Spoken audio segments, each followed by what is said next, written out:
आप उठे समस्तीपुर से, बैग उठाए, किसी को बताया ही नहीं कि आप आईएएस की तैयारी करने जा रहे हैं। तुम अपनी महत्वाकांक्षा किसी को बताते हो और तुम योग्य होते हो तो जलन पैदा हो। वही के लोगों ने आपको गाली दी है बचपन में, चुनौतियां दी हैं, आपको ताना मारा है कि कुछ नहीं कर पाओगे, तो आपने 3 बीघे में मकान बनवाया गांव में, कोई नहीं रहता।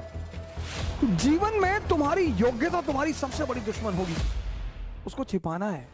जितने हमारे युवा भाई हैं, जब भी आप बाहर निकले, तैयारी करने के लिए निकले, पढ़ने के लिए निकले, बाकी सारे दरवाजे बंद कर दें। इस दुनिया में मजा क्या है सर? विरोध का होना, विरोध विरोध। जितना तुम्हारा विरोध होगा उतने तुम्हारे उभरने की संभावना बढ़ जाएगी। Mature people never fight on double front. समझदार जो लोग हैं, सारा राज समझदारी का है। इसीलिए तो राम जंगल जा रहे हैं, तैयारी करनी है।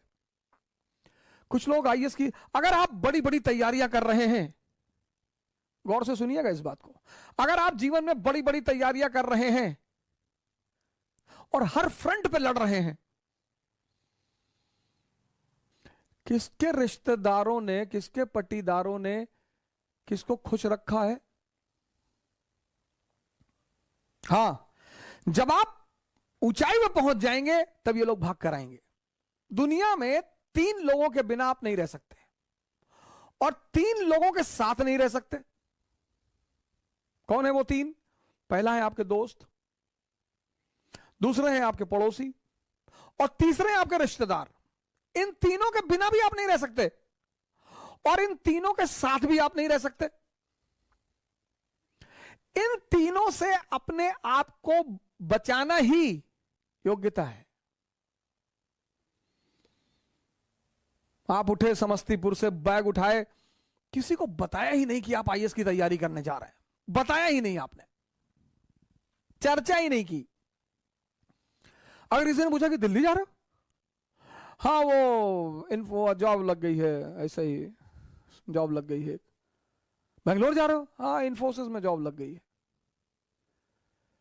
जब तुम अपनी महत्वाकांक्षा किसी को बताते हो और तुम योग्य होते हो तो जलन पैदा होती है। यह मानवीय प्रवृत्ति, ऐसा नहीं हमारे में होती, तुम्हारे में होती, सब में होती है।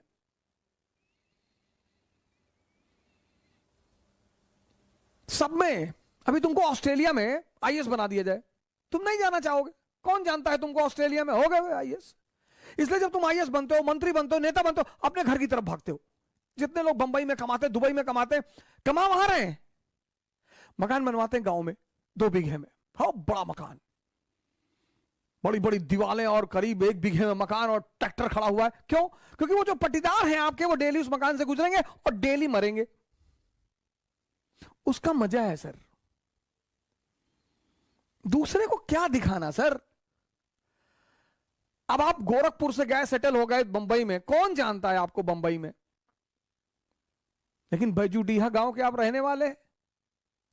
वही के लोगों ने आपको गाली दी है बचपन में, चुनौतियां दी हैं, आपको ताना मारा है कि कुछ नहीं कर पाओगे, तो आपने 3 बीघे में मकान बनवाया गांव में। कोई नहीं रहता, कोई रहता ही नहीं, इतना बड़ा ताला लटका है। लेकिन पूरा गांव जब उस मकान से सामने से गुजरेगा तो डेली मरेगा कि बहुत पैसा शुक्लवा कमाए, तस्करी उस्करी करता होगा।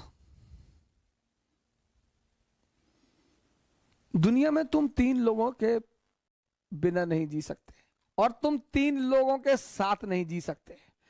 इनको अपनी महत्वाकांक्षा कभी मत बताओ। अगर तुम योग्य हो, ये तुमसे चिढ़ेंगे। कृष्ण को देखो, बलराम मजाक उड़ाते, सगे भाई हैं, गोरे नंद जसोदा गोरी, तुम कत श्याम शरीर, तुम्हारी मां भी गोरी, तुम्हारे पापा भी गोरे, तुम काले हो, तुम इनके बेटे हो ही नहीं।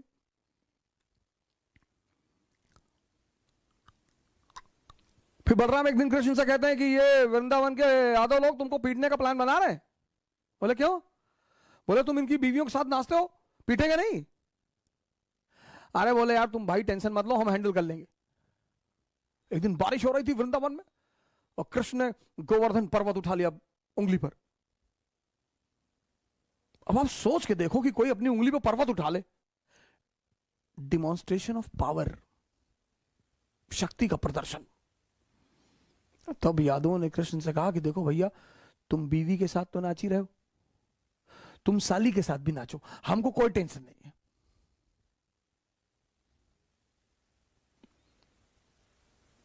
जीवन में तुम्हारी योग्यता तुम्हारी सबसे बड़ी दुश्मन होगी, उसको छिपाना है।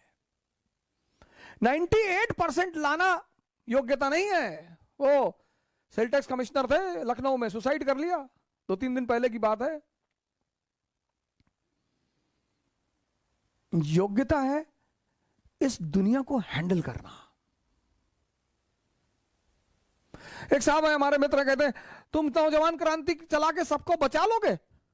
हमने कहा हम तो बचा लेंगे। नहीं नहीं, तुम्हारा क्या मकसद है कि तुम कोरोना से कोई मरता नहीं है? कि मरते तो लोग टिटनेस से भी हैं। मरने का क्या है? शुगर ज्यादा बढ़ जाए आदमी मर जाए,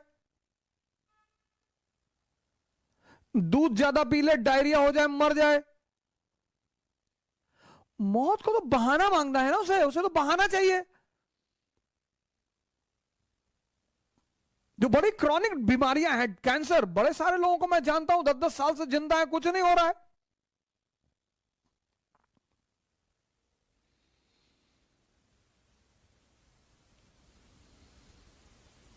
मैच्योर जो लोग हैं ना, मैच्योर, वो दो फ्रंट पर कभी नहीं लड़ते। इसलिए जितने हमारे युवा भाई हैं, जब भी आप बाहर निकलें, तैयारी करने के लिए निकलें, पढ़ने के लिए निकलें, बाकी सारे दरवाजे बंद कर दें, सन्यासी हो जाएं। यह है सन्यास का मतलब। सन्यास का मतलब यह नहीं गेरुआ पहन लिए हरिद्वार भाग गए, वो भगोड़े हैं, वो भगोड़े हैं। सन्यासी बन जाइए। दिल्ली आइए, इलाहाबाद आइए, बैंगलोर आइए, हैदराबाद आइए, सन्यासी बन जाइए। कोई आपसे कह रहा कि दिमाग खराब है तुम्हारा, आईएएस कभी नहीं बनेगा तू। जी भैया, हम तो भैया ऐसे ही चले आए भैया, हम तो एनसीईआरटी पढ़ने चले आए भैया, हम थोड़ी आईएएस बनेंगे भैया। और जिस दिन आईएएस बन जाओ उसी आदमी को पहले बुलाओ कि क्या हाल है तुम्हारा, क्या कह रहे थे तुम? अरे भैया हम तो ऐसे ही कह रहे थे भैया, हमारी तो अम्मा कहती हमारी शक्ल कुत्ते जैसी। बिल्कुल सही कहती तुम्हारी अम्मा। इस दुनिया में मजा क्या है सर? विरोध का होना। विरोध विरोध, जितना तुम्हारा विरोध होगा उतने तुम्हारे उभरने की संभावना बढ़ जाएगी।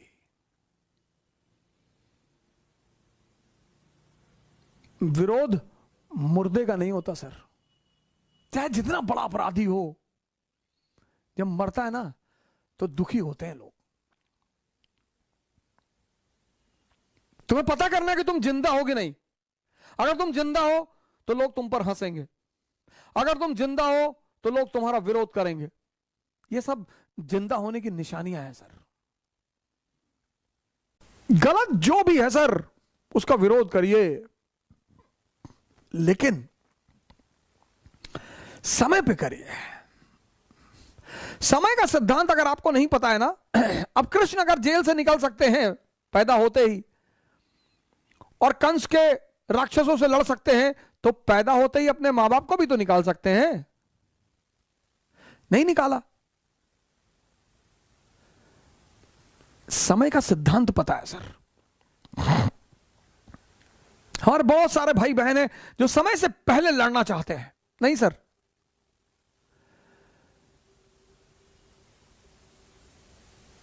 जितने लोग आपको ह्यूमिलिएट कर रहे हैं वो आपको ऑक्सीजन दे रहे हैं सर। दुनिया में सबसे बड़ा ऑक्सीजन क्या है? ह्यूमिलिएशन। उसको डिप्रेशन में कभी नहीं लेना चाहिए कि अरे हमारा विरोध कर, हमसे कह रहे तो तुम कर ही नहीं पाओगे। अच्छा है, जितने लोगों की ज्यादा तारीफ होती है पूरे जीवन, मैंने देखा मेरे बड़े सारे मित्र हैं, बड़े अच्छे अच्छे घरों में पैदा हुए, रईस घरों में पैदा हुए, जमीन पर कभी पैर ही नहीं रखा। हम उनके घर जाते थे, कभी कोई पंडित बैठा है, कोई होरोस्कोप देख रहा तो उनको बता रहा राजा राजा सूर्य उच्च का है, मंगल उच्च का है, बुध उच्च का है। हमारा बोले संघर्ष बहुत है जीवन में। तो हमने एक बार अपने पिताजी से कहा, हमने कहा भाई यार सारा संघर्ष हमारी जिंदगी में यार, वो तो फलाने के लड़के को एक पंडित जी बता रहे थे। बोले बेटा पैसा मिला होगा अच्छा, जितने ब्यूरोक्रेट के बेटे हैं उनको बहुत हॉरोस्कोप वाले बड़ा उच्च उच्च बात बता महामृत्युंजय महाजाप, ये योग है, वो योग है, गजकेसरी योग है, फलाना योग है। कुछ नहीं होता सर। हॉरोस्कोप का अपना एक महत्व है, उससे मैं इनकार नहीं करता, उसकी अपना एक इंपॉर्टेंस है। कभी मौका मिला तो मैं उस पर चर्चा करूंगा, पर कोई किसी का भविष्य नहीं बता सकता सर, कौन क्या करेगा।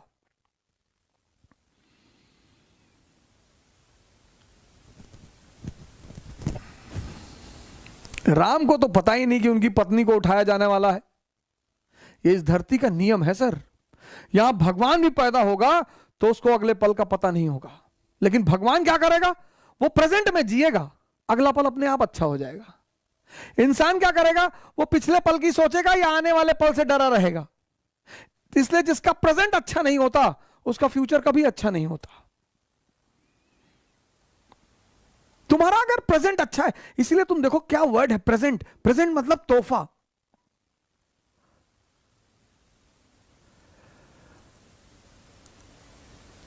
Present tense.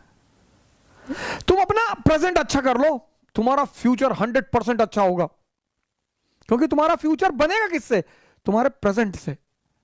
मेरे बड़े सारे मित्र मुझे मैसेज करते हैं, कॉल करते हैं, पढ़ाई नहीं हो रही, ये नहीं हो रहा। तुम समझ ही नहीं पाए, तुम्हारे पास इतना बड़ा तोहफा है, हटाओ इसको दुनिया से।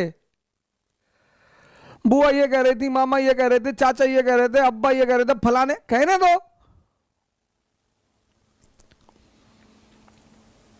तुम्हें एक बार सन्यास लेना पड़ेगा। राम को लेना पड़ा, मोहम्मद को लेना पड़ा, जीसस को लेना पड़ा, बुद्ध को लेना पड़ा, महावीर को लेना पड़ा, जनक को लेना पड़ा, कृष्ण को, तुमको भी लेना पड़ेगा अगर तुम महान बनने का सपना देखते हो तो। अगर तुम्हें नौकरी की तलाश है, तुम अगर सिर्फ नौकर बनना चाहते हो कि ना भैया एक नौकरी हमको मिल जाए भैया, हम शादी कर ले भैया, हमको जो है बस एक बीवी मिल जाए और पिंटू चिंटू मिल जाए भैया, और हम 2 BHK फ्लैट, हम ज्यादा नहीं सोचते भैया। हमारे एक मित्र हैं, हमसे कहते हैं कि हमें हवस नहीं है पैसे की, हम पैसा नहीं कमाना चाहते। हम कहते तुम कमा भी नहीं पाओगे, दम चाहिए बाबूजी।